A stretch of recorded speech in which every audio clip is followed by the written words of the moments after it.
Живеем в едно изключително болно общество. Знаете ли, че всяко трето дете в момента в България е с наднормено тегло, а при възрастните 70% са с наднормено тегло, а близо 40% са с затлъстяване. И всичко това се случва във времена, в които във всеки един момент има достъп до цялата информация на света, какво да яде, как да яде, кога да яде, какво да направи, как да тренира, и цялото това нещо е на един клик разстояние.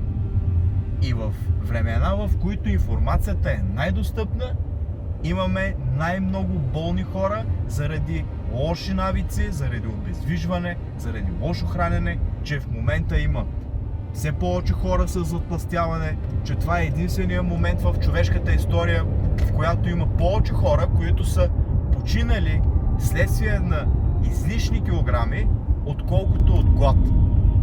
И от друга страна, когато цялото това нещо се случва, когато цялото население се разболява, ние се оказа, че сме имали 60 болници на 1 милион души. Което в сравнение с, да речем, една Испания или Франция или някоя друга средностатистическа европейска държава е близо 3 пъти повече. Което означава, че ние имаме много лесен достъп до здравеопазване. Но също се оказа, че всичките болници са концентрирани в 5-6 големи града и във всички останали места в България няма никакъв достъп до каквото и да е медицинско заведение.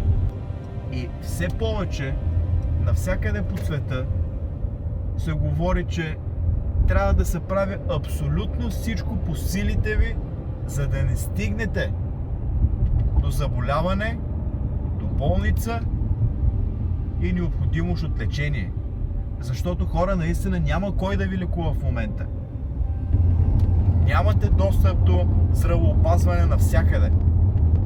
Нито е лесно, нито е ефтино, нито е достъпно.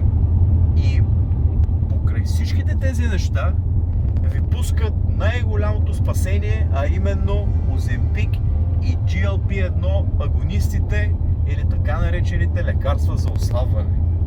И покрай тях се навърта една надежда, че най-накрая хората сме открили осмото чудо на света, да се яде и да се прави каквото си иска и да се отслабва. Да, обаче се замислете, това е моята гледна точка. Вие си я тълкувате както ви е най-удобно. Представете си колко ни е отровна храната, колко е зле храната, която е достъпна и навсякъде около нас, че ни е необходимо специално лекарство, което да ни накара да ги ядем по-малко.